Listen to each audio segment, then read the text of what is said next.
cómo se ve la economía hoy, de manera, yo creo, bastante objetiva y difícil simplificarlo más.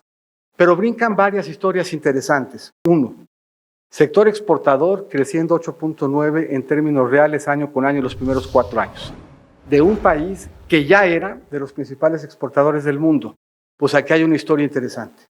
Este último año el dato marginal pues, se ha venido debilitando. Y se ha venido debilitando, entre otros, y lo vamos a ver, por lo que pasa en Estados Unidos y parcialmente también por cuál es un poco el equilibrio que tenemos o la postura que tenemos en nuestra política monetaria. Pero atrás de este 8.9 hay muchas cosas.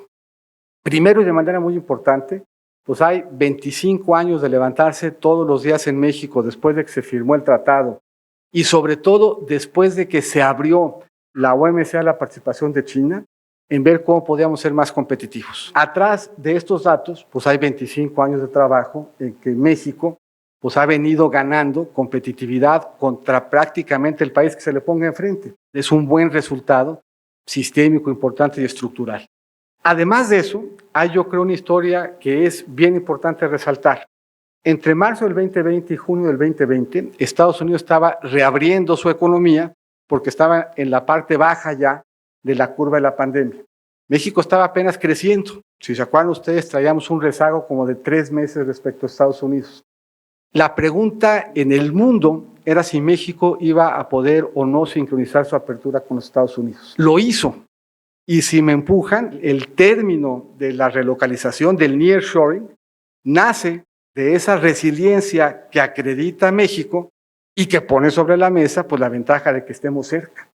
Entonces, esta dinámica en las exportaciones no refleja todavía lo que podría venir en términos de nearshoring. Refleja pues 25 años de trabajo y una gran resiliencia al centro de la pandemia. El dato se ha venido debilitando, parte porque Estados Unidos empieza a resentir ya pues, algunos elementos de menor dinamismo y en parte por la combinación que tenemos pues, entre la tasa de interés alta y el tipo de cambio relativamente apreciado que nos merma competitividad. Pero este es un dato pues, que es bien interesante. Siguiente dato interesante también. La verdad es que el consumo jaló bastante bien. Fue súper resiliente y en lo que va del año trae un nivel de crecimiento del doble de lo que tenía en los primeros 4 años de la administración. Entonces tenemos una economía con un buen motor externo, con los retos que ya anticipamos, y con un buen motor interno sobre la base de un mercado laboral cada vez más amplio y cada vez más formal. Y en términos generales, ese crecimiento de la masa salarial que se sigue observando de manera muy importante, pues anima al crecimiento de ese sector. Y por primera vez en los últimos años, pues vemos un crecimiento súper dinámico de las inversiones. Estas tuvieron un crecimiento negativo los primeros 4 años, pero hoy tienen un crecimiento positivo. Vemos una economía en donde si bien se desaceleran las exportaciones, siguen siendo muy dinámicas, una economía con un consumo interno muy robusto y con mayor dinamismo, y una economía en medio de un proceso de inversión importante. La parte monetaria la vamos a ver con un poquito de detalle porque ahí hay yo creo algunos riesgos. En términos generales, una gestión económica de los recursos públicos que permite, yo creo, una fortaleza muy importante. Y un elemento que llama la atención, que yo creo que es una pregunta importante hacer hacia adelante, pues un Pemex que tendía a contribuir al gasto público y al que ahora el gasto público le contribuye y le contribuye de manera relevante. Aquí apunto un poco por qué la postura que tenemos macro llama la atención. Decía Yogi Berra, y tenía razón, que lo más importante pues, es pronosticar el futuro, cuando muchas veces no podemos pronosticar ni el pasado.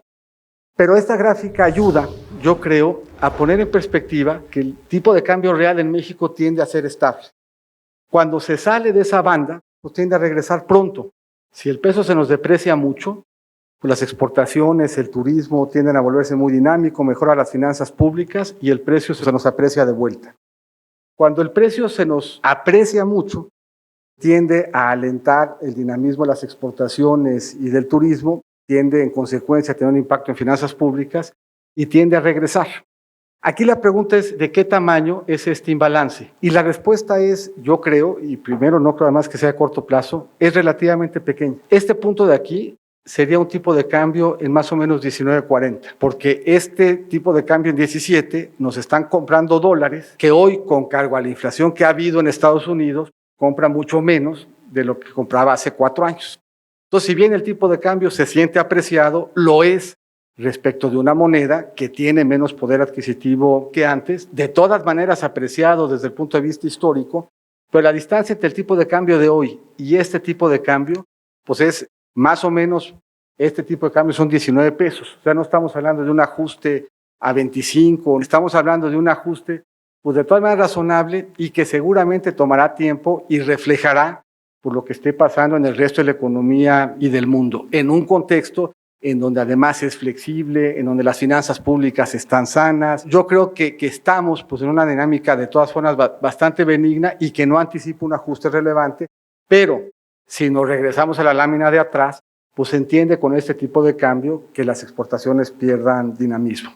Y si vieron un poco la tasa de interés, esta es la tasa de interés hoy en México de los bonos a 10 años. Tendemos a estar en la parte alta del premio nominal y en la parte alta del premio real. Esto es, somos una economía que debe muy poquito respecto del PIB y que respecto de su calidad crediticia, pues está ofreciendo pues un retorno que pareciera amplio.